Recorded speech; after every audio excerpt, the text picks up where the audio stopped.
9 बजे तक की वोटिंग परसेंटेज से अपडेट कराएं। बड़ी खबर अहम जानकारी के साथ बिहार में 9 बजे तक 9.66% मतदान हो चुका है और हरियाणा में 9 बजे तक 8.31% मतदान होता हुआ। जम्मू कश्मीर में 9 बजे तक 8.89% मतदान हुआ है। वहीं झारखंड में 9 बजे तक 11.74% मतदान। दिल्ली में की बात करें तो 9 बजे तक 8.94% मतदान हुआ। उड़ीसा में 9 बजे तक 7.43% मतदान हुआ है। लगातार वोटिंग परसेंटेज आप तक पहुंचा रहे। उत्तर प्रदेश में 9 बजे तक 12.33% मतदान देखने को मिला है। पश्चिम बंगाल में सबसे ज्यादा 16.54% मतदान देखने को मिला है। बिहार की बात करें 9.66% मतदान देखने को मिला है। हरियाणा की बात कर ले 8.31% मतदान हुआ है। जम्मू कश्मीर में एक सीट पर मतदान हो रहा है जहां 8.89% मतदान हुआ है। और झारखंड के वोटिंग परसेंटेज की बात कर ले तो 11.74% मतदान देखने को मिला है। दिल्ली में 8.94% मतदान परसेंटेज सामने आया। उड़ीसा में 7.43%। उत्तर प्रदेश की 14 सीटों पर 12.33% मतदान प्रतिशत अब तक निकलकर सामने आया है। 9 बजे तक का वोटिंग परसेंटेज आप तक पहुंचा रहे हैं जहां पर लगातार मतदाता मतदान केंद्रों पर अपने मताधिकार का प्रयोग करने के लिए पहुंच रहे हैं और इस बीच उत्तर प्रदेश की 14 सीटों पर भी मतदान लगातार जारी है। तो इलाहाबाद में 9 बजे तक का वोटिंग परसेंटेज 9.37% रहा है। अंबेडकर नगर में 9 बजे तक का वोटिंग परसेंटेज 14.61% रहा। आजमगढ़ में 9 बजे तक वोटिंग परसेंटेज जो रहा है वो 14.17%। बस्ती में 14.26% मतदान होता हुआ। भदोही में 9 बजे तक 12.84% मतदान हो चुका है। डुमरियागंज में कुछ ज्यादा 13.38% मतदान। जौनपुर में 9 बजे तक 12.91% मतदान हो चुका है। लालगंज में 9 बजे तक 10.95% मतदान हुआ है। मछली शहर में 13.33% मतदान होता हुआ। फूलपुर में 9 बजे तक 7.45% मतदान हुआ है। प्रतापगढ़ में 12.89% मतदान होता हुआ। श्रावस्ती में 9 बजे तक 9.95% मतदान होता हुआ। और इसी के साथ ही खास तस्वीरें आपके सामने जहां प्रियंका गांधी वाड्रा वोट कास्ट करने के बाद मीडिया से घिरी हुई और उनकी प्रतिक्रिया वो देने वाली हैं। वोट कास्ट करने के बाद मीडिया कर्मियों से घिरी हुई नजर आ रही है प्रियंका गांधी वाड्रा। वोट है वहाँ पे वोटिंग भी चल रही है। पार्टी भी कह रही है राहुल जी इस बार झाड़ू का बटन दबाएंगे और केजरीवाल जो है हाथ का। ये है इंडिया गठबंधन। तो यही तो होता है, यही तो होता है। हम अपने सारे गिले शिकवे एक साइड करके हम अपने संविधान के लिए, अपने लोकतंत्र के लिए हम अपना वोट दे रहे हैं और मुझे इस बात पर गर्व है। मुझे इस बात पर गर्व है। प्रियंका गांधी ने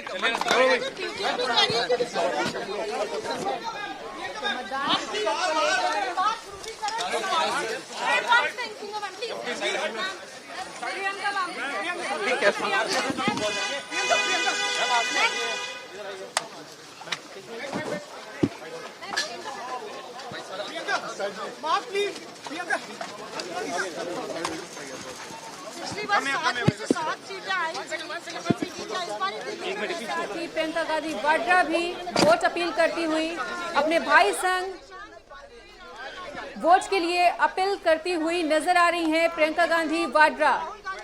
राहुल गांधी और प्रियंका गांधी एक साथ नजर आ रहे हैं, मीडिया कर्मियों से घिरे हुए हैं। उनकी प्रतिक्रिया लेने के लिए मीडिया कर्मियों की भी भारी भीड़ वहां पर मौजूद है।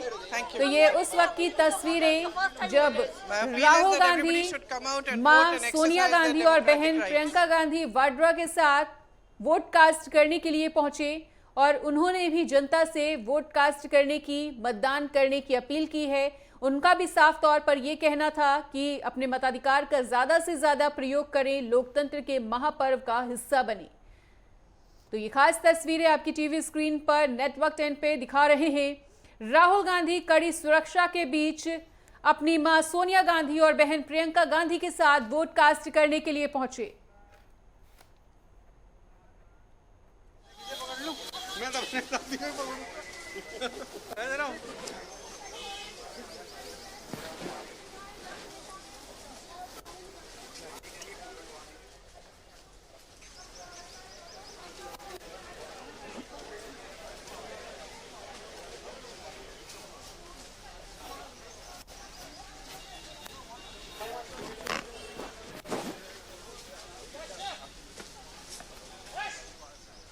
तो लगातार ये तस्वीरें हम आपको दिखा रहे हैं जहां पर तमाम दिग्गज अपने मताधिकार का प्रयोग करने के लिए पहुंचे थे। यूपी की 14 सीटों पर क्या कुछ मतदान प्रतिशत है वो भी हम आपको लगातार बता रहे हैं। अम्बेडकर नगर में 9 बजे तक 14.61% मतदान देखने को मिला है। आजमगढ़ में 9 बजे तक 14.17% मतदान देखने को मिला है। लगातार ये तस्वीरें जहां पर राहुल गांधी अपना वोट कास्ट करने के लिए पहुंचे थे।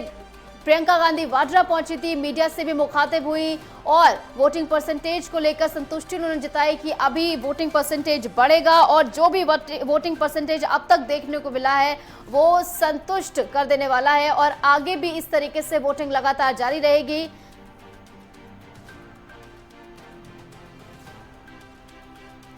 तो सुबह 9 बजे तक के वोटिंग परसेंटेज से आपको अपडेट करा रहे हैं। सुल्तानपुर में 9 बजे तक का वोटिंग परसेंटेज 14.17%।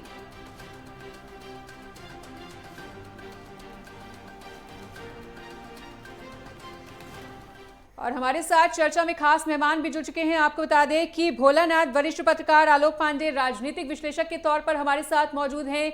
राधेश्याम दीक्षित और रजा दीक्षित पत्रकार वरिष्ठ पत्रकार के साथ हमारे साथ मौजूद है। तो तमाम मेहमानों का बहुत बहुत स्वागत है। सबसे पहले भोलानाथ जी आपके पास आते हुए कि जिस तरह से 9 बजे तक का वोटिंग का परसेंटेज हम अपने दर्शकों को बता रहे हैं और इस वोटिंग परसेंटेज को लेकर आपका विश्लेषण क्या कुछ कहता है, छठे चरण के मतदान को किस तरह से देख रहे हैं, क्या कुछ प्रतिक्रिया?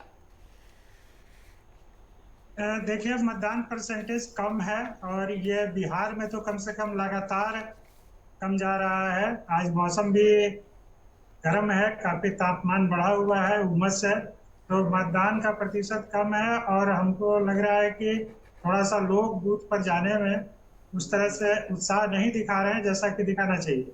एक कारण और भी है जो हम अभी क्षेत्र में ही घूम रहे हैं। 7वें चरण के कुछ क्षेत्रों में हम घूम रहे हैं, आरा, काराकाट, सासाराम इलाकों में, तो वहां पर मतदाताओं में एक बड़ा मतलब निराशाजनक या मायूसी का भाव है। वो कह रहे हैं कि यहाँ तो अभी तक हमारे पास लोग आ ही नहीं रहे हैं, कोई उम्मीदवार नहीं आया, कोई कहने नहीं आया कि हमको वोट कीजिए, क्या कीजिए। ठीक है, प्रशासन की तरफ से तमाम घोषणाएं हो रही हैं कि आप वोट करने जाइए, वोट परसेंटेज बढ़ाइए। उसी तरह से आपके चैनल या दूसरे चैनलों से भी लगातार ये अपील हो रही है, लेकिन उम्मीदवार कहीं ना कहीं एक उस तरह से नहीं एक्टिव है क्षेत्र में जितना एक्टिव होना चाहिए। और उसका कारण यह हो रहा है, उसका नतीजे में यह हो रहा है कि मतदाता जो है वो काफी कंफ्यूज है, काफी हतोत्साहित है, निराश है। वो कह रहे हैं कि हम कहाँ जाएं, कौन है, कोई आ नहीं रहा है, कोई जा नहीं रहा है। दूसरी बात, जो बातचीत में उनसे ये पता चल रहा है कि ऐसा कोई उम्मीदवार नहीं है जिससे कि हम अपने आप को सीधे कनेक्ट कर सकें, सीधे हम उसको अपने आप से जोड़ सकें। जो भी उम्मीदवार होते हैं वो पार्टियां, जो प्रमुख उम्मीदवार होते हैं जो कांटे की टक्कर में होते हैं, उनको पार्टियां ऊपर से थोप देती हैं। कई उम्मीदवारों के खिलाफ ऐसा है कि पहले से वो सांसद हैं, 2-2, 3-3 बार से हैं। इस छठे चरण में आप देखिए 8 सीटों पर आज वोटिंग हो रही है, तो कई उम्मीदवार ऐसे हैं जिससे राधा मोहन सिंह है, वो 7वीं बार इस बार जीतेंगे। तो कई चरणों से अगर वो लड़ रहे हैं कई बार से, तो उनके खिलाफ एक कहीं ना कहीं एंटी इनकम्बेंसी का भी एक दिक्कत आती है। मतदाता थोड़ा सा क्या कहते हैं, उतनी दिलचस्पी नहीं लेते हैं कि अरे ठीक है देंगे, मतदान देंगे। तमाम कोशिशों के बावजूद, सरकार प्रशासन के बावजूद मतदाताओं में वो उत्साह नहीं देखने को मिल रहा है कि जा करके और वो मतदाता वो पोलिंग बूथ पर उनको ले जाए खींच करके।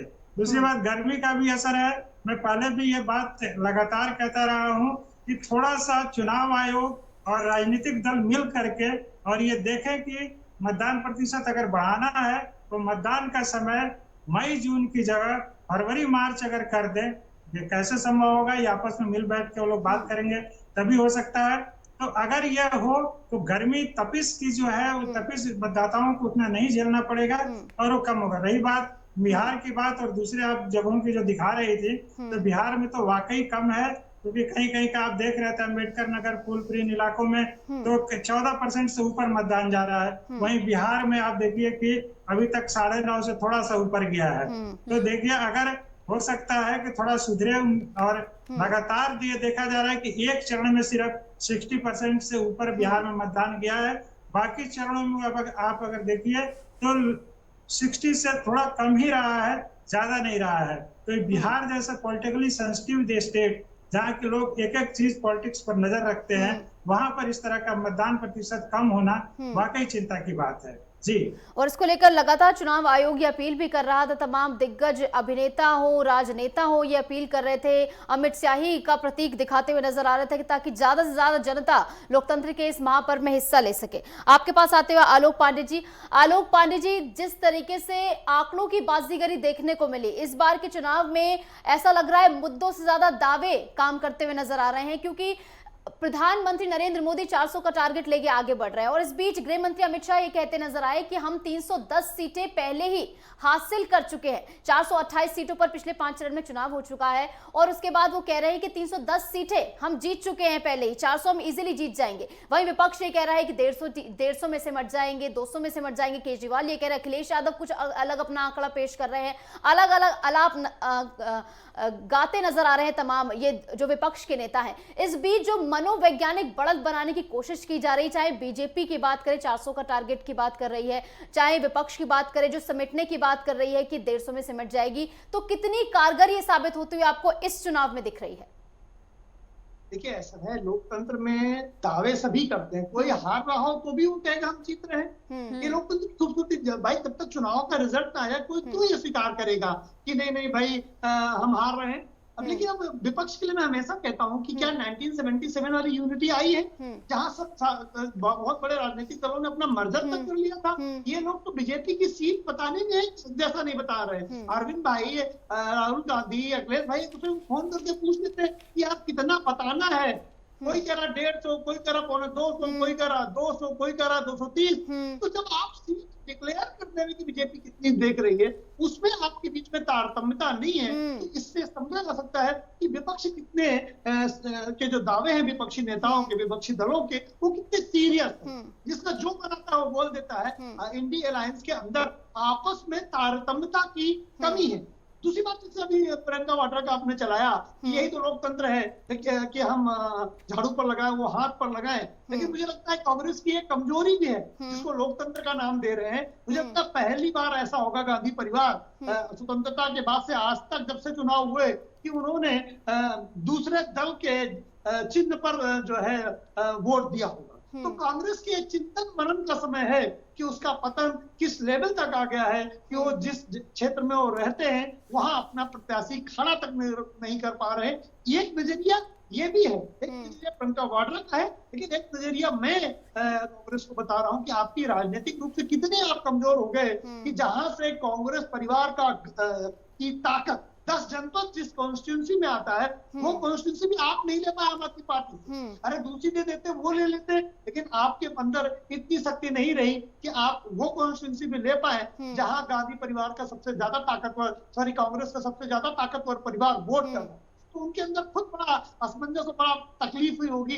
लेकिन अब बाहर आके मीडिया से क्या कहेंगे उसे लोग। इस समय तो ये चलन आ गया है कि जो चीजें डिस्प्यूट हो, जो कोई समस्या हो, वो लोकतंत्र के पर्दे के पीछे छुपा दो। भाई यही तो लोकतंत्र है, यही लोकतंत्र है। लोकतंत्र ये नहीं है जैसा कि इंडिया अलायंस बार बार कहती है। लोकतंत्र अपने दावे के लिए ठीक है, लेकिन अंदर झांक के अगर आप देखेंगे तो बहुत सी बातें इंडिया के में भी बहुत सारे पेच और फूट नजर आएंगे। हालांकि एनडीए में भी हैं, लेकिन एनडीए में क्योंकि 10 साल के उनके कार्यकाल है, मोदी का चेहरा है, भारतीय जनता पार्टी का संगठन है, तो वो फूट कम नजर आती है इन कंपैरिजन टू कांग्रेस नीति गठबंधन।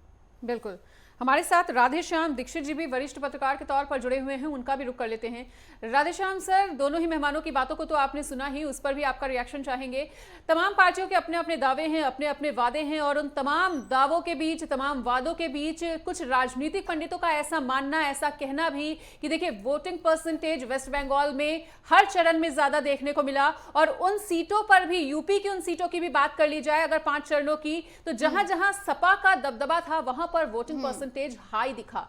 तो ऐसे क्षेत्रों में जहां पर बीजेपी का दबदबा कम है, ऐसे क्षेत्रों में लगातार बढ़ते हुए वोटिंग परसेंटेज को किस तरह से समझा जाए? क्या आपको यह समझ में आ रहा है कि मोदी लहर तो चल रही है और मोदी लहर से लोग प्रभावित भी हैं, लेकिन ऐसे क्षेत्रों में जहां पर बीजेपी का दबदबा कम है, इन क्षेत्रों में कम वोटिंग परसेंटेज होने का क्या कुछ कारण समझ पा रहे हैं? आपका विश्लेषण क्या कुछ समझ पा रहा है? बिल्कुल, मैं आलोक जी की बात से पूरी तरह सहमत हूँ, क्योंकि जैसे एक नैरेटिव को फिक्स करना होता है, सेट करना होता है, और ग्राउंड पर उसको एग्जीक्यूट करने के लिए बहुत इन डीप जाना पड़ता है, और ये काम जो है वो इंडी गठबंधन उतनी ढंग से कर नहीं पाया। बीच बीच में कभी कभी वो थोड़ा बहुत एकजुट अलाइन होते हुए दिखे भी, लेकिन वो दिखने जैसा था, और बहुत सही तथ्य उन्होंने रखा कि उनके जो न स्टेटमेंट्स में एक इंटीग्रिटी दिख रही है, ना उनके बीच में एक कॉमन कोई प्रोग्राम दिख रहा है, और इवन जितनी भी पार्टियां हैं उनके बीच में राज्यों में स्थिति कुछ और है, केंद्र की स्थिति कुछ और है, और एक दूसरे के मंच पर आने की स्थिति भी कुछ और है। तो बहुत जगहों पर वो बहुत स्पष्टता नजर नहीं आती है, कहीं कहीं कोशिश होती भी है तो उसका परिणाम नीचे तक जा नहीं पाता। अखिलेश जी की अलग चुनौती है, वो राहुल गांधी जी को इतना सीरियसली लेते नहीं है, और राहुल गांधी जी की चुनौती दूसरी तरह की रही है कि पूरी यात्रा जो उन्होंने की है उसमें किसी अपने साझेदार दल को शामिल करने का बहुत कोशिश नहीं की। उनकी रणनीति ये थी कि वो ज्यादा से ज्यादा अपनी मजबूती फिक्स करें, और प्रधानमंत्री के पद के दावेदार के तौर पर सभी दलों के प्रतिनिधि नेतृत्वकर्ता के तौर पर उभरे। उसकी स्वीकार्यता बाकी दलों में नहीं हुई, क्योंकि यहाँ सबके अपने अपने मकसद हैं, अपने अपने एजेंडे हैं, और ये बड़ी चुनौती इंडी गठबंधन के लिए है। इसलिए आप देखें कि बहुत से साथी इंडी गठबंधन के पूरी तरह से परिपक्व होने से पहले ही टूट गए, और सबकी अपनी चुनावी मजबूरियां भी है। एक तरफ ममता बनर्जी के सामने चुनौती है कि लेफ्ट के साथ वो खड़ी दिख नहीं सकती, और लेफ्ट और ममता बनर्जी की पार्टी और कांग्रेस एक त्रिकोणीय मुकाबला है। जहां तक परसेंटेज वोटिंग की है, वो पश्चिम बंगाल में पिछले चुनाव में भी अगर आप देखें तो वहाँ परसेंटेज ऑफ वोटिंग ज्यादा रही है। ये इस बार जो बहुत सारे समीकरण बदले हैं। एक तो जो एनडीए का जो गठबंधन है उसने जो ये 400 पार का एक नारा देकर के एक तरह से एक बहुत ज्यादा लीड ले ली, और उस लीड को तोड़ पाने में विपक्ष जो है एक नाकाम रहा है। उसका फायदा उनको दिख रहा है, और साथ में जिस तरह के नैरेटिव अलग अलग चरणों में सेट करने की कोशिश की गई, अगर ठीक से इंडी गठबंधन जमीन में ले जाता तो निश्चित रूप से भारतीय जनता पार्टी को भारी नुकसान होता। चूंकि 2 बार की सरकार हो चुकी है, और उसके बाद बहुत जगहों पर फटिक भी होता है, लेकिन अगर हर तरह से देखें तो एनडीए गठबंधन ने सभी तरह से लीड दी है, न केवल पोजीशनिंग स्टेटमेंट्स के रूप में, बल्कि ग्राउंड लेवल पर जो उनका काडर काम कर रहा है। जहां पहले चुनौतियां हुआ करती थी 10 साल पहले बीजेपी के लिए, अब बीजेपी के लिए वहां कतई चुनौती नहीं है, उन्होंने पन्ना प्रमुख तक बना कर रखा हुआ है। तो जो ग्राउंड मैनेजमेंट है वो बहुत स्ट्रांग है, और उस स्ट्रांग मैनेजमेंट के मुकाबले में अगर इंडी गठबंधन देखें तो दल छितरे हुए हैं। केजरीवाल की आम आदमी पार्टी अलग संघर्ष लड़ रही है, ममता बनर्जी अलग संघर्ष लड़ रही हैं, झारखंड मुक्ति मोर्चा अलग संघर्ष लड़ रही है, बिहार में अगर तेजस्वी यादव के नेतृत्व में आरजेडी को देखें तो उसकी चुनौती अलग है। वो भी अपने वोट को बढ़ाने, अपने काडर को मजबूत करने और अपने काम में लगे हुए, क्योंकि बिहार में उनके लिए नीतीश कुमार के जाने के बाद अलग तरह की चुनौती है। लेकिन राधेश्याम सर, जिस तरह से आप तमाम बातें कर रहे हैं कि अलग अलग पार्टियां वोटिंग परसेंटेज को बढ़ाने का प्रयास कर रहे हैं, और कहीं ना कहीं ये वोटिंग परसेंटेज उतना भी बुरा नहीं है जितना तमाम राजनीतिक पंडितों के अनुसार ये कहा गया कि वोटिंग परसेंटेज लगातार कम होता चल रहा है। लेकिन हाँ, इधर एक बात और गौर पर करने वाली है कि अगर हम 2019 से तुलना करें तो पहले चरण में लगभग 3% की गिरावट देखी गई थी। दूसरे चरण में लगभग ये जो गिरावट है और जो इसमें दर्ज की गई वो लगभग 3.25% की हो गई। तीसरे चरण में लगभग 1.25% की गिरावट। तो ये जो वोटिंग परसेंटेज में 2019 के कंपैरिजन में गिरावट दर्ज की जा रही है, बीजेपी के एनडीए के 400 पार के नारे में कितनी बड़ी चुनौती इस घटती हुई वोटिंग परसेंटेज से? देखिए, एक बहुत महत्वपूर्ण तत्व है जिस पर अक्सर हम लोग जब ये गणना करते हैं तो उसका जो बेस पैरामीटर है उसका कभी हमारे पास आंकड़ा नहीं होता कि कुल मतदाता कितने थे और इस बार कुल मतदाता कितने हैं, क्योंकि जो निर्वाचन आयोग की जो एक्सरसाइज होती है उस पर बहुत बार बहुत से मतदाता घटते हैं और बहुत से नए मतदाता जुड़ते हैं। तो अब ये दोनों तरफ चुनौती है। देखिए कि अगर आप हैदराबाद के परिप्रेक्ष्य में देखें तो वहाँ इस बात को भारतीय जनता पार्टी और उसके जो पैरोकार थे उन्होंने बहुत ज्यादा इस आंकड़ों को पुरजोर तरीके से सामने रखा कि वहाँ 1 से 1.5 लाख ऐसे वोटर्स थे जो ग्राउंड पे थे ही नहीं और उनको वोटर लिस्ट से हटाया गया। तो अगर ये वहां पर काम हुआ है तो बहुत जगहों पर और भी काम हुआ होगा। एक तो ये हो सकता है क्योंकि इसका कोई आंकड़ा हमारे पास नहीं है जिसके आधार पर हम कोई कैलकुलेशन कर सकें। दूसरा ये है कि सबसे ज्यादा नए वोटर्स इस बार जुड़े हैं। अब वो नए वोटर्स इस समय एग्जामिनेशन चल रहे हैं, ग्रेजुएट हों या पोस्ट ग्रेजुएट हों या 10+2 के भी एग्जामिनेशन थे। तो इस समय जो 18+ के हो सकते हैं, जो उनको भी वोटिंग में आने की संभावना है, वो जो नए वोटर्स हैं उनकी तादाद ज्यादा है। तो मुमकिन ये भी हो सकता है क्योंकि अभी कोई बड़ा ग्राउंड पर ये स्पेसिफिक पॉइंट्स मिलना मुश्किल काम है कि ये वोटिंग परसेंटेज गिरने के पीछे कौन से वोटर्स हैं जिनके वोट कम पड़े हैं या उनका टर्नआउट कम हुआ है, ये समझना थोड़ा मुश्किल काम है। लेकिन ये समझ में आता है कि कुछ तो निर्वाचन आयोग की जो सूची है उसके जो रद्दोबदल हुए हैं उनमें कुछ सीट्स पर इसका भी इम्पैक्ट हो सकता है। दूसरा इम्पैक्ट नए वोटर्स के टर्नआउट होने का हो सकता है, क्योंकि नए वोटर्स में उतना रुझान अगर पोलिंग स्टेशंस पे देखें तो वहां पर भी नए जो यंगस्टर्स हैं वो कम दिख रहे हैं। तो कुछ जगहों पर बहुत ज्यादा, अगर हरियाणा की बात करें तो इस समय सुबह जितनी भी खबरें आ रही हैं वहां पर टर्नआउट बहुत ज्यादा है।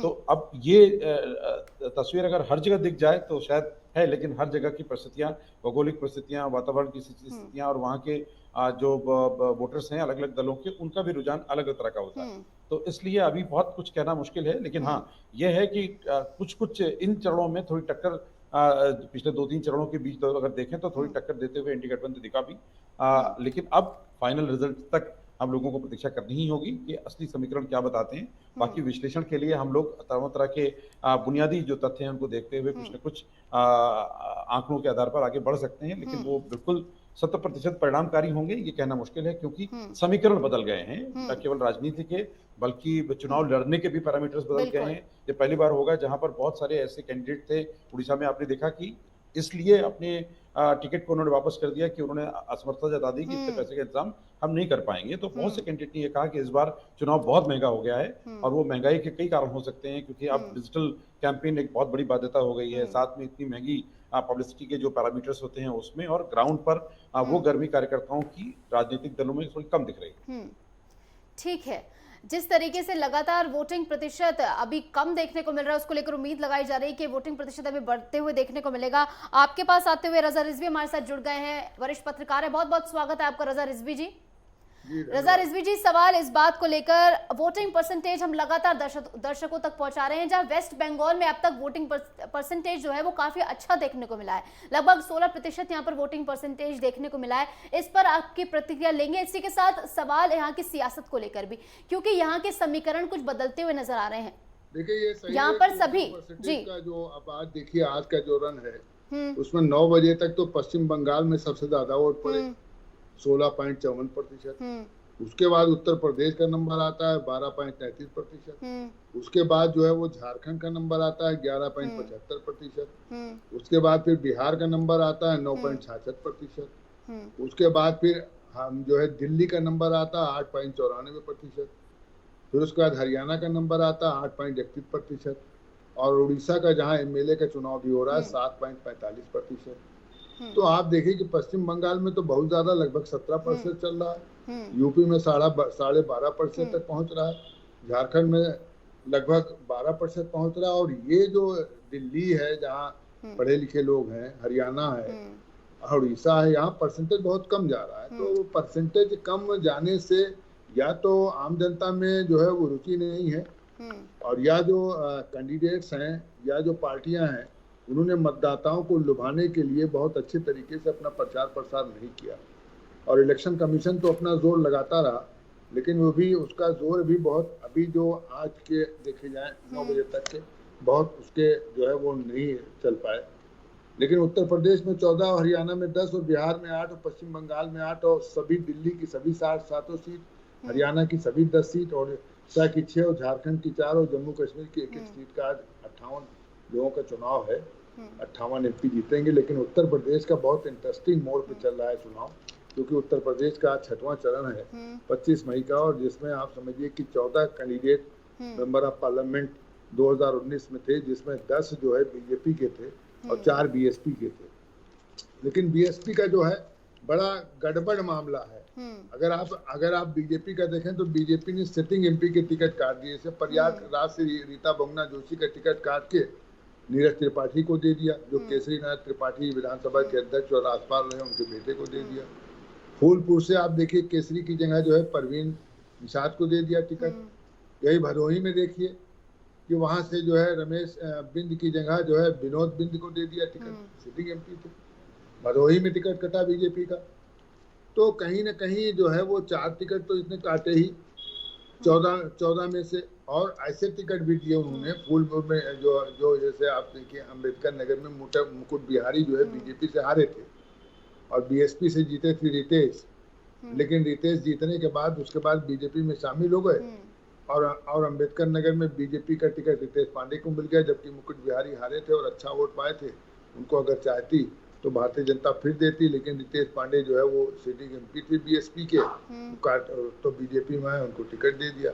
श्रावस्ती में देखिए बीजेपी से हारे हुए दद्दन मिश्रा बिल्कुल दिमाग लगाए थे कि हमको कोई टिकट मिलेगा और हम वहां से लड़ेंगे और लड़ने के बाद जो है कहीं ना कहीं अपनी स्थिति दिखाएंगे, क्योंकि वहां आप देखिए श्रावस्ती कहा कि दद्दन मिश्रा 4,36,451 वोट पाए और वही बीएसपी के राम शिरोमणि जी 4,41,771 वोट पाए थे। यानी कुल 5,320 वोट से राम शिरोमणि जो है बीएसपी से जीते थे और दद्दन मिश्रा पा गए थे 4,36,451 और वही धीरेन्द्र सिंह धीरू लड़े थे, वो पाए थे कांग्रेस से 58,042। लेकिन ठीक है, लौटेंगे सर आपके पास। बिल्कुल, ये विशेष चर्चा आगे भी जारी रखेंगे और तमाम सीटों का विश्लेषण करके जनता को भी रूबरू कराएंगे कि किस तरह से अभी मतदान की प्रक्रिया चल रही है। फिलहाल यहाँ पर रुकेंगे एक छोटे से ब्रेक के लिए।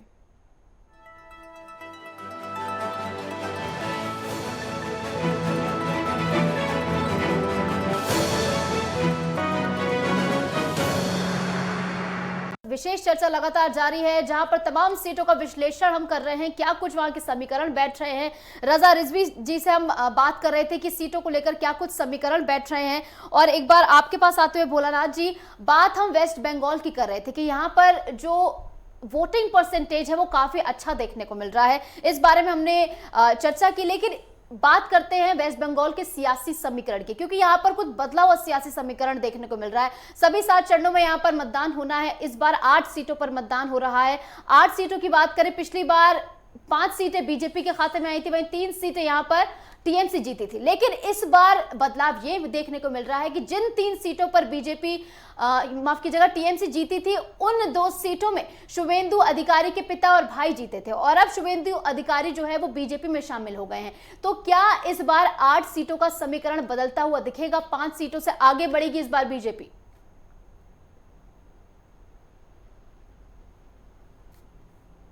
भोलेनाथ जी, आपको मेरी आवाज मिल पा रही है? भोलेनाथ जी, आपका माइक शायद म्यूट है, प्लीज उसे अनम्यूट कर लीजिए।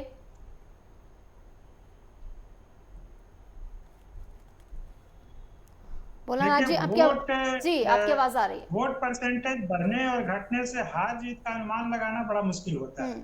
ये बात कई बार साबित हो चुकी है कि इसको आप कोई कसौटी या पैमाना नहीं मान सकती हैं। वोट बढ़ गया तो इस पार्टी की जीत हो जाएगी या वोट घट गया तो इस पार्टी की हार हो जाएगी। हम लोगों को इमरजेंसी के पहले जो है, अगर कांग्रेस की बात करें तो इंदिरा गांधी लीड कर रही थी कांग्रेस को और वोट परसेंटेज बढ़ा था, लेकिन वो हार गई थी और उसके बाद फिर इमरजेंसी देश में लागू हुआ था। उसके बाद फिर जब कांग्रेस सत्ता में आई थी तो उसके वोट परसेंटेज तो घट गए थे, लेकिन सीटें बढ़ गई थी और फिर वो सत्ता में आई थी। तो इस तरह से ये कोई कसौटी नहीं कह सकते हम लोग कि वोट बढ़ जाएगा या घट जाएगा तो उसको हार जीत में कैसे बदलेंगे। भोलानाथ जी, सवाल ये था कि शुभेंदु अधिकारी का पाला बदलना क्या बीजेपी के लिए और ज्यादा सीटें टीएमसी से झटक पाएगा? क्योंकि पिछली बार 3 सीटों पर टीएमसी जीती थी, जिन 8 सीटों पर आज के दिन मतदान हो रहा है और शुभेंदु अधिकारी के पिता और भाई इन सीटों पर जीते थे और शुभेंदु अधिकारी अब बीजेपी में शामिल हो गए हैं। तो क्या ये 2 सीटें, जिनका नाम भी मैं आपको बता देती हूं, तमलुक और कांधी, ये 2 सीटें हैं, क्या ये 2 सीटें बीजेपी के पाले में जाती आपको दिख रही हैं शुभेंदु अधिकारी की वजह से? देखिए, अभी ये कहना कि सीट किसके पाले में जा रही है बड़ा मुश्किल है, लेकिन ये बात है कि बंगाल के वोटर काफी एग्रेसिवली वोट कर रहे हैं। तो वोट टीएमसी को चुन रहे हैं या कि भाजपा को चुन रहे हैं, ये अभी नहीं कहा जा सकता है। लेकिन जो चीजें आ रही है उसके हिसाब से वो खास बात ये आ रही है कि बंगाल के मतदाता काफी बढ़ चढ़ के वोटिंग कर रहे हैं और उनमें एक वोटिंग को लेकर उत्साह है। पूरे देश में जो वोटिंग परसेंटेज एक लेवल मेंटेन कर रहा है, ठीक है, पिछले 19 की तुलना में कम आ रहा है, वो 3% या 3.5%, लेकिन इस वोट परसेंटेज को बढ़ाने में बंगाल की एक बड़ी भूमिका है।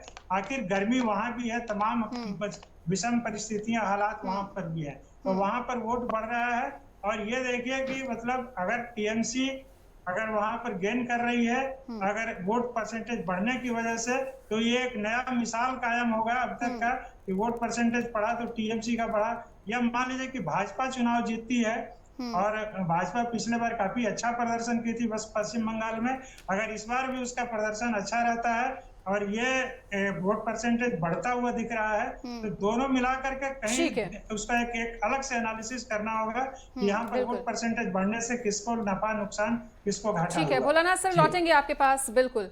और एक बार फिर से आलोक पांडे जी का रुख करते हुए, आलोक जी, जिस तरह से तमाम हमारे साथ जो खास मेहमान जुड़े हुए हैं वो अपनी अपनी प्रतिक्रिया दे रहे हैं, लेकिन इधर बात अगर 2014 और 2019 की जाए तो 2014 में जब मोदी सरकार बनी तो काफी ज्यादा मतदाता उत्साहित थे। उसके बाद दोबारा से मोदी जी को सत्ता में लाने के लिए भी मतदाता काफी ज्यादा उत्साहित नजर आए, लेकिन मतदाताओं में इस बार उतना उत्साह देखने को नहीं मिल रहा जितना कि 2 बार में देखने को मिला था। हालांकि अभी भी जनता ये चाहती है कि मोदी जी प्रधानमंत्री बने, लेकिन मतदाताओं का लगातार गिरता हुआ उत्साह।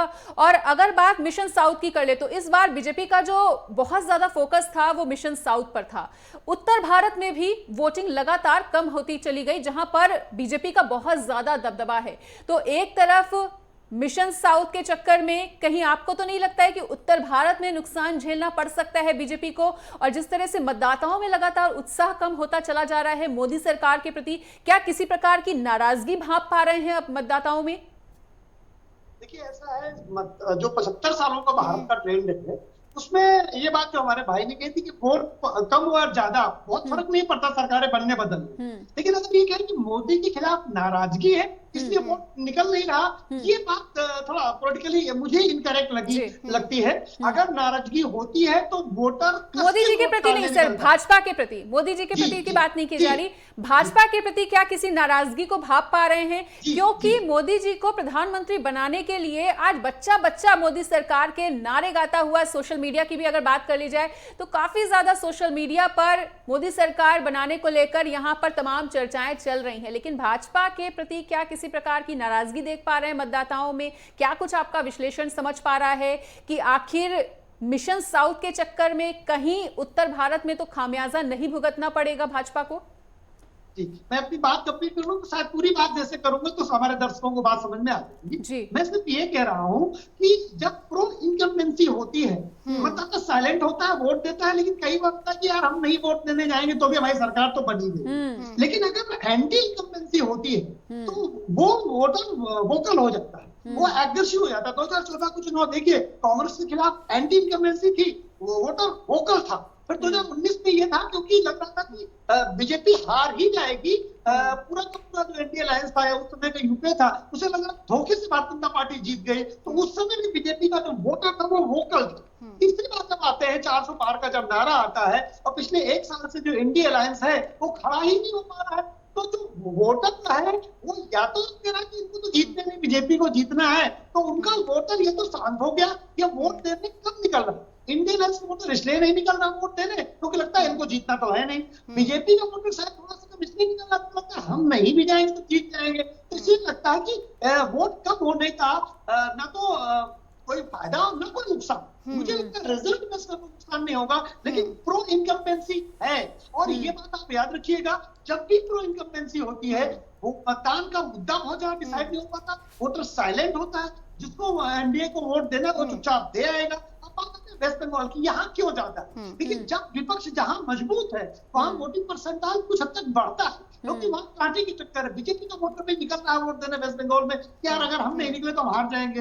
टीएमसी का समर्थक इसलिए वोट देने निकल रहा है, अगर हम नहीं निकले तो बीजेपी जीत जाएगी, टीएमसी हार सकती है। जहां कांटे की टक्कर देखा हमने राज्यों में, वहां वोटिंग परसेंटाइल में उतना डेप्रिसिएशन नहीं आया जहां कांटे की टक्कर नहीं दिखाई दी। तो कुल मिलाकर मुझे लगता है कि बीजेपी के प्रति भी और मोदी सरकार के प्रति भी उतनी वैसी नाराजगी नहीं है जो बीजेपी को सत्ता और दल से बाहर निकाल दे। इंडिया अलायंस के अंदर के नेताओं से बात करो तो वो बात ऑफ कैमरे में कहने के लिए तैयार हो जाते हैं कि 2024 का चुनाव वो तो नहीं जीतने जा रहे हैं, लेकिन ये कितनी सीटें वो बढ़ा ले ऑफ कैमरे, ऑन कैमरे नहीं कह सकते। लेकिन जब मैं अलग से पर्सनली बात करता हूँ बोले यार आप ये तो जानते हो रिजल्ट कैसा आएगा, लेकिन अब वो लड़ना है तो लड़ाई में लड़ते हुए दिखाई देगा। तीसरा बंगाल की बात कर लो कि क्यों ममता बनर्जी के अगेंस्ट वोट हो सकता है। आप देखिए ममता बनर्जी ने पिछले 13 सालों में रामनवमी की छुट्टी नहीं दी, पहली बार उन्होंने छुट्टी देना पड़ा। पहली बार टीएमसी के कार्यकर्ताओं ने रामनवमी मनाई रोडों में, पहली बार ममता बनर्जी ने हिंदू पुजारियों को का भी वेतन नहीं किया।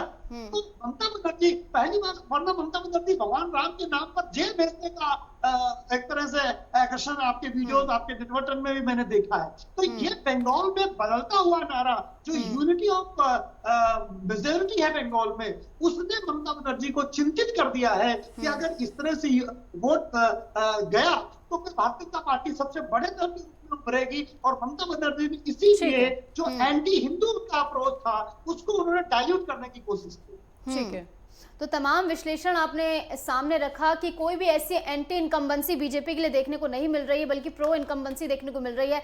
घटते मतदान प्रतिशत से कुछ भी बीजेपी का लेना देना नहीं है। जिस तरीके से विपक्ष मुद्दा उठा रहा है कि अब वोट इसलिए लोग नहीं डालने जा रहे क्योंकि वे निराश हो गए, हताश हो गए, हालांकि आपका विश्लेषण कहता है कि ऐसा कुछ भी नहीं है। आपके पास आते हुए राधे श्याम दीक्षित जी, देखिए उत्तर प्रदेश की 14 सीटों की अगर बात की जाए तो 2019 के लिहाज से बीजेपी ने 9 सीटें यहां पर जीती थी, वहीं बीएसपी यहां पर 1 सीट, माफ किया 4 सीट पर जीती थी, वही समाजवादी पार्टी यहाँ पर 1 सीट पर जीती थी। और कांग्रेस का तो यहाँ पर खाता ही नहीं खुला था इन 14 सीटों में, यानी नील बटा सन्नाटा थी कांग्रेस। आपको क्या लग रहा है जिस तरीके से 2 लड़के इस बार साथ है? हर बार हमने देखा है समाजवादी पार्टी और बीएसपी का गठबंधन, लेकिन इस बार 2019 के बाद एक बार फिर से सामने आया। हालांकि 2019 में कुछ ऐसे इंप्रेसिव देखने को नहीं मिला था, राजनीतिक पंडित यही कहते हैं कि फ्लॉप जोड़ी थी। और इस बार जिस तरीके से चुनाव प्रचार हुआ है, जनता का सैलाब देखने को मिला है, तो आपको क्या लग रहा है कि इन 14 सीटों में क्या कांग्रेस अपना खाता खोल पाएगी? क्योंकि नील बटा सन्नाटा थी पिछली बार। बिल्कुल बिल्कुल, देखिए ये बहुत चुनौतीपूर्ण है और इस चुनौतीपूर्ण चरण में बीजेपी ने अगर ग्राउंड वर्किंग की बात करें तो बहुत ज्यादा काम किया है। और ये 2 लड़कों की बात की है कर रही हैं आप, तो ये पहले साथ में आ चुके हैं, लेकिन अभी कांग्रेस बड़ा कुछ कमाल कर पाएगी। कांग्रेस के लिए बहुत बड़ी चुनौती अगर है तो वो अपनी लाइब्रेरी सीट में जो वोटिंग परसेंटेज का डिफरेंस होने की बात हो सकती है, वो बहुत कम अंतर ना रह जाए, इस बात का बड़ा खतरा है। तो पूरी जो पार्टी है उसकी कोशिश वहां पर रही है। बाकी सीटों पर कांग्रेस का बहुत ज्यादा अब उतना प्रभाव नहीं है, लेकिन फिर भी ये जो इंडी गठबंधन है उसमें अगर सारे वोट को जोड़ने की कोशिश तमाम जो दल मिलकर कर रहे हैं, अगर वो कुछ कन्वर्ज होता है तो मुमकिन है कि समाजवादी पार्टी को उसका फायदा मिले। लेकिन उतना बड़ा कोई क्रांतिकारी बदलाव यहाँ होता हुआ नहीं नजर आता है। लेकिन अब ये देखना होगा कि जो डिफरेंस ऑफ जो विनिंग का जो अंतर है मतों का, वो जरूर कम हो सकता है भारतीय जनता पार्टी का। लेकिन भारतीय जनता पार्टी का वैसा कोई बड़ा नुकसान होता हुआ नहीं दिख रहा है। और अदर बहुजन समाज पार्टी के भी समीकरण बदले हैं, अगर जौनपुर में देखें तो वहां पर भी अलग है। लेकिन ये जो समीकरण है उसके परिणाम क्या होंगे ये 4 जून को हमें समझ में आएंगे। लेकिन ये समझ में जरूर आ रहा है कि भारतीय जनता पार्टी का जो डिफरेंस है, जो मतों का प्रतिशत, तो उसमें कुछ जरूर गिरावट हो सकती है, जिसके लिए पार्टी ने बहुत कोशिश की है कि वो ऐसा होने ना पाए। लेकिन इस इंडी गठबंधन के होने से ये फर्क तो जरूर देखने को मिल रहा है। बिल्कुल। रजा रिजवी जी, जैसा कि अभी हमारे तमाम मेहमान ये बात कह रहे हैं कि हार जीत का फैसला तो 4 जून को ही होगा और कम वोटिंग परसेंटेज कभी भी हार या जीत तय नहीं करती, इसी बात से हम भी इत्तेफाक रखते हैं। लेकिन कई बार ये भी देखा गया है कि कम वोटिंग परसेंटेज से भी सत्ताधारी दलों को फायदा हुआ है और इसका राजनीतिक पंडित जो है वो ये मतलब निकालते हैं कि शायद जनता कोई बदलाव या परिवर्तन नहीं चाहती।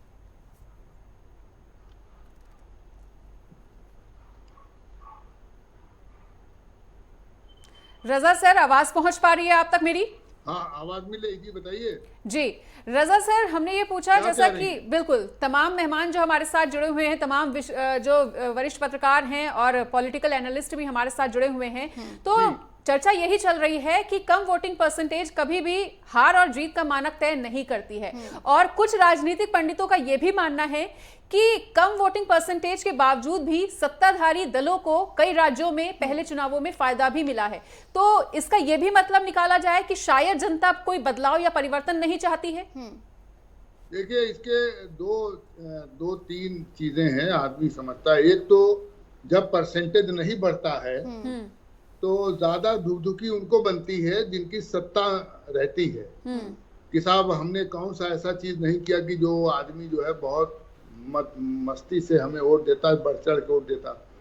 दूसरा, जो सत्ता में रहता है वो ये समझता है कि आम जनता पूर्ण रूप से ये आश्वस्त है कि विपक्ष एक तो है नहीं, क्योंकि पूरे हर प्रदेशों में देख लीजिए विपक्ष कैसे लड़ रही है। टीएमसी जो है पश्चिम बंगाल में अकेले लड़ रही है, आम आदमी पार्टी पंजाब में अकेले लड़ रही है। तो कहीं ना कहीं आप देखिए जो गठबंधन है वो गठबंधन बहुत अच्छे तरीके से नहीं, तो हमें लगता है कि सत्ता पक्ष का वोटर वो समझ रहा है कि भाई अब तो वॉकओवर है, अब कोई दिक्कत नहीं, जीती जाएंगे, तो काहे के लिए हम अपना धूप में जो है जान जो है जलावें और अपना काले होकर के वहां से आवें। तो बहुत आश्वस्त हो करके भी कि भाई ऐसा है कि तो जीते रहे, कोई ऐसा है ही नहीं सामने, तो उसका भी एक रीजन हो सकता है कि वोट डालने लोग कम जा रहे हैं। और दूसरा ये है गर्मी भी है, इसको भी मानना चाहिए, क्योंकि 12 बजे के बाद से लेके 4 बजे तक जो है वो मतदान केंद्रों पर वो भीड़ नहीं हो पाती है जो भीड़ होनी चाहिए। और भीड़ तो सुबह वही आप समझिए 7 बजे से लेके और 10 बजे तक जो भीड़ रहती है, फिर शाम के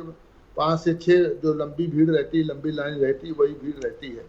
हमारे एक साथी ने कांग्रेस का जो उदाहरण दिया था, ये बिल्कुल सही है कि कांग्रेस को एक बार बहुत वोट मिल गया था, इंदिरा गांधी को भी, लेकिन उस टाइम इंदिरा गांधी जो है वो राजनारायण जी से जो है उस तरीके से और सब सीटें जीती, लेकिन कांग्रेस की वो सीटें नहीं जीत पाई।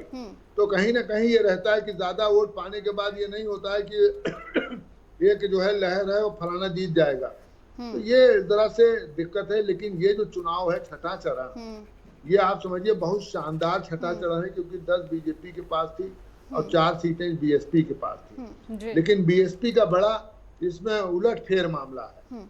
जैसे बीएसपी से जो है वो चुनाव जो है चल रहा है यहाँ, लेकिन बीएसपी से जमनपुर से श्याम सिंह यादव जी थे, लेकिन अब इस बार वो चाह रहे थे सपा से टिकट, लेकिन बाद में इनको बसपा से ही टिकट मिला। बहुत कोशिश की कि भाई हम पा जाए टिकट। जैसे बीएसपी का आप देखिए रामशरण मिश्रा जो है श्रावस्ती से मेंबर ऑफ पार्लियामेंट थे, लेकिन इस बार सपा से लड़ रहे हैं वो। तो ये जरा से एक देखिए बिल्कुल अलग है कि लड़े किससे आप। जैसे रितेश पांडे आप ले लिए अम्बेडकर नगर से, ये बीएसपी से जो है वो मेंबर ऑफ पार्लियामेंट थे 2000 जी। अगर देखी जाए तो इस बार बीएसपी की भूमिका लोकसभा इलेक्शंस में बहुत ज्यादा देखने को मिल भी नहीं रही है। लड़ रहे हैं, बीजेपी से लड़ रहे हैं। रितेश पांडे जी देखिए आप 2024 में भारतीय जनता पार्टी से लड़ रहे हैं, और वही लालजी वर्मा सपा से लड़ रहे हैं। तो जो है बड़ा इंटरेस्टिंग है, और फूलपुर बड़ा इंटरेस्टिंग है, क्योंकि केशव मौर्य जी का जो है ये क्षेत्र है। 2014 में वो मेंबर ऑफ पार्लियामेंट रहे हैं, 2019 में जो है केसी डीवी को टिकट दिया गया, लेकिन इस बार उनका टिकट काट दिया गया। इस बार अब प्रवीण पटेल जी को वहां बीजेपी ने टिकट दे दिया, और ये मोदी और योगी के सहारे, उनके काम के सहारे जीतने के आस में लगे हुए हैं। मोदी जी का अपना एक जो है वो चेहरा, और योगी जी का उत्तर प्रदेश में कानून का शासन, ये सब जो काम है, अब आम जनता ये सब अपने दिल में सोच के कितना परसेंटेज वोट दे रही है तो 4 तारीख को पता चलेगा। लेकिन यह है कि भाई मोदी जी, नरेंद्र मोदी जी एक बड़ा चेहरा है, और लोग उनको सुनना भी चाहते हैं, लोग उनको देखना भी चाहते हैं। योगी जी ने उत्तर प्रदेश का जो शासन चलाया है, उस शासन पर, कानून की व्यवस्था पर लोगों को बड़ा आराम मिला, और लोग महसूस किए कि नहीं भाई उत्तर प्रदेश में कानून व्यवस्था बहुत अच्छी है। और जिस प्रदेश में और जिस देश में कानून व्यवस्था अच्छी होती है, तो वहाँ समझिए इंडस्ट्री भी लगती है, वहाँ पढ़ाई भी अच्छी होती है, वहाँ व्यवसाय भी अच्छा होता है। और जहाँ कानून व्यवस्था अच्छी नहीं होती है, वहाँ जो है दिक्कत होती है उस राज्य के डेवलपमेंट के लिए भी और उस देश के डेवलपमेंट के लिए। तो योगी आदित्यनाथ जी ने भी यहाँ काम उत्तर प्रदेश में बहुत अच्छा किया है। आम जनता उसको अपने दिमाग में के कितना वोट दे देती है, ये जो है 4 जून बताएगी। रजा रिजवी जी, बेशक जो ये काम किए गए हैं सीएम योगी आदित्यनाथ द्वारा उत्तर प्रदेश में, तमाम मुद्दे हैं, चाहे राम मंदिर का मुद्दा हो, कानून व्यवस्था का मुद्दा हो, ये वो मुद्दे हैं जो कि बीजेपी के पक्ष में काम करते हैं। आपके पास आते हुए आलोक पांडे जी, तमाम राज्यों का हमने विश्लेषण किया। अब राजधानी की बात कर लेते, दिल्ली की 7 सीटों पर मतदान हो रहा है, और 7 सीटों पर फिलहाल के लिए बीजेपी काबिज है। बड़ी चुनौती यहाँ पर आम आदमी पार्टी और कांग्रेस जो कि साथ में है, इंडी गठबंधन में है, उनके लिए है। और अगर 2019 के कंटेक्स्ट में बात की जाए तो फिर इन 7 सीटों पर सिर्फ महज एक सीट पर आम आदमी पार्टी दूसरे नंबर पर रही थी, वो थी दक्षिण दिल्ली यानी साउथ दिल्ली पर दूसरे नंबर पर रही थी। बाकी सभी सीटों पर यहाँ पर कांग्रेस दूसरे नंबर पर रही थी। और जिस तरीके से सीट बंटवारा हुआ है, कांग्रेस के लिए देखने को मिला है, कांग्रेस ने अपना टुकड़ा काटकर आम आदमी पार्टी को दिया है यहाँ पर, क्योंकि जिन सीटों पर कांग्रेस बढ़त बनाती ज्यादा दिख रही थी आम आदमी पार्टी से, उन सीटों को भी कांग्रेस ने आम आदमी पार्टी के हाथों में दे दिया है। देखिए, ये कांग्रेस पार्टी की इतनी बड़ी उदारता है कि जो अपनी एक किडनी दान कर दे। जैसे आदमी की एक किडनी खराब हो, दूसरी वाली की दे दे, बोले हम खराब किडनी से भी काम चलाएंगे। आम आदमी पार्टी का अगर आप डेवलपमेंट देखें, वो भारतीय जनता पार्टी को नष्ट नहीं कर रही, वो कांग्रेस को नष्ट कर रही। दिल्ली में भी शीला दीक्षित को हरा कर आम आदमी पार्टी आई, पंजाब में भी कांग्रेस को हरा करके आम आदमी पार्टी आई। तो ये तो बीजेपी को हराने या बीजेपी के प्रति जो नाराजगी है कांग्रेस की, वो इतनी है कि अपने आप को नष्ट करके वो भारतीय जनता पार्टी को नष्ट करने की इच्छा रखती है। लेकिन ठीक है, वो कांग्रेस पार्टी की अपनी नीति नियंत्रण की बात है।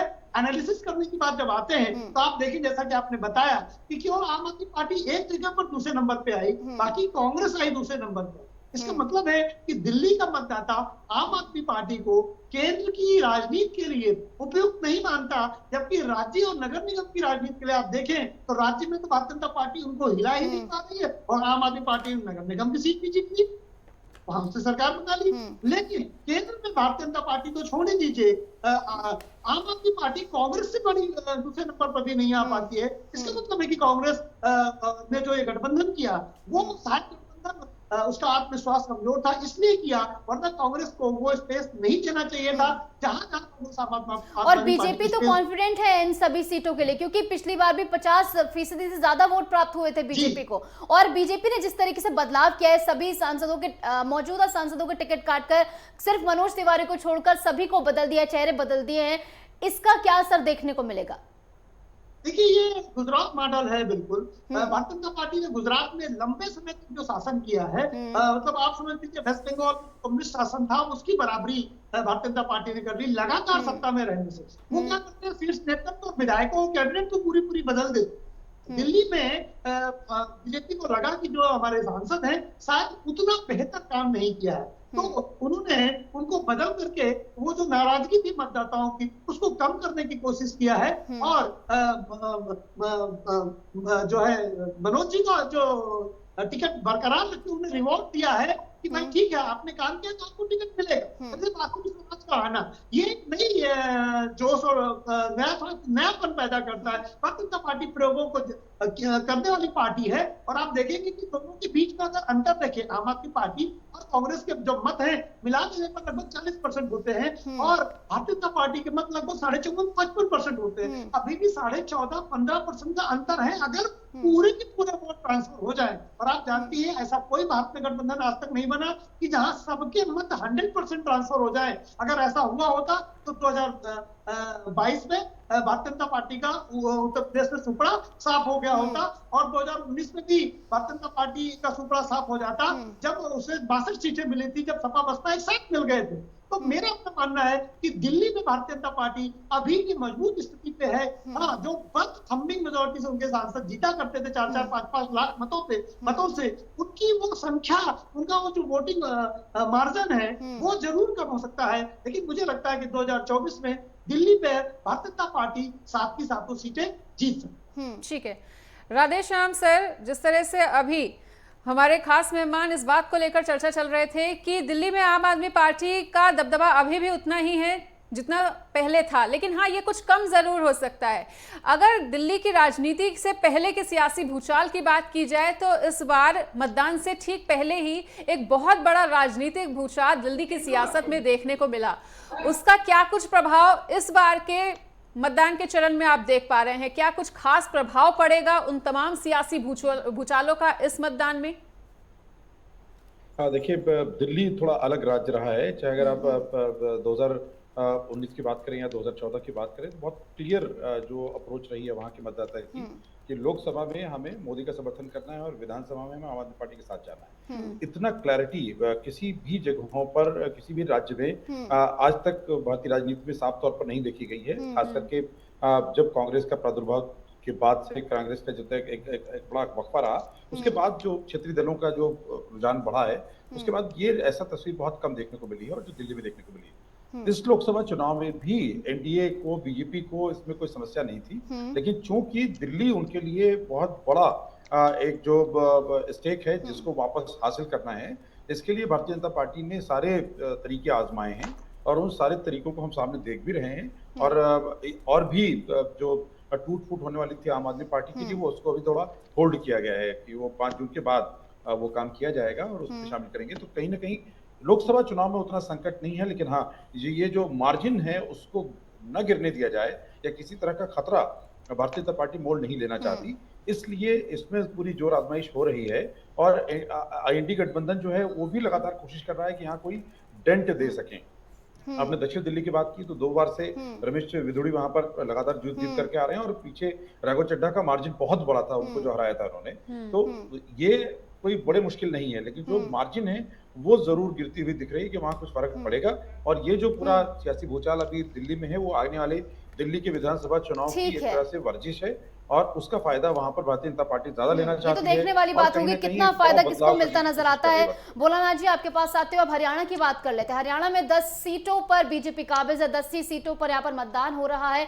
2014 से 2019 से लेकर 2024 तक जिस तरीके की शून्य से बढ़त बनाती बीजेपी यहाँ पर नजर आई है, शून्य से लेकर 10 तक का सफर बीजेपी ने तय किया है। क्या एक बार फिर से रिपीट कर पाएगी अपने आप को?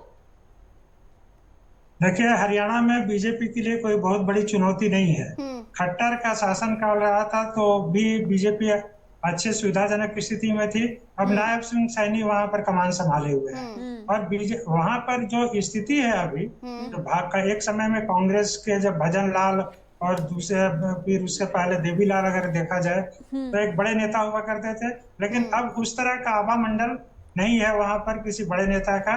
तो वैसे स्थिति में जो बीजेपी जो है वो खट्टर की स्थिति में पहले जो सीएम थे तो उस समय भी बीजेपी की स्थिति मजबूत थी और अभी नायब सिंह की स्थिति भी मजबूत है। तो उसमें बीजेपी को बहुत नुकसान ऐसा होता हुआ नहीं दिख रहा है, क्योंकि विपक्ष उनके सामने उस तरह से मजबूती से दमखम से चुनौतीपूर्ण तरीके से सामने नहीं खड़ा है। तो इसका लाभ बीजेपी को कहीं ना कहीं मिलेगा। थोड़ा सा मैं आपको दिल्ली की अभी चर्चा हो रही थी उसकी तरफ मैं हल्का सा 1 मिनट के लिए आपका ध्यान लाना चाहूंगा कि वहां पर देखिए एक बहुत बड़ी चुनौती है आपके लिए कि उसके जो नेता अरविंद केजरीवाल को जो अंदर किया गया और अंदर से वो तमाम चीजें हुई है, पूरी जनता देश की देखी उस तरह से, तो ये एक बड़ी चुनौती होगी आपके लिए कि वो उसको जनता किस रूप में लेती है। ठीक है सर, समय सीमा की कमी के चलते फिलहाल इस विशेष चर्चा को आगे नहीं बढ़ाया जा सकता है। ठीक है, तमाम राज्यों का विश्लेषण कर रहे थे हमारे साथ जुड़े हुए तमाम खास मेहमान। फिलहाल इस तमाम बातचीत के लिए और हमारे साथ जुड़ने के लिए आप सभी का बहुत बहुत शुक्रिया। तो यूपी की 14 सीटों पर मतदान चल रहा है, ऐसे में यूपी की 14 सीटों पर भी किस तरह से मतदान की प्रक्रिया चल रही है, राज्यों को लेकर राजनीतिक पंडितों का क्या कुछ कहना था, इसी को लेकर चर्चा को आगे भी जारी रखेंगे। पर फिलहाल यहाँ पर रुकेंगे एक छोटे से ब्रेक के लिए।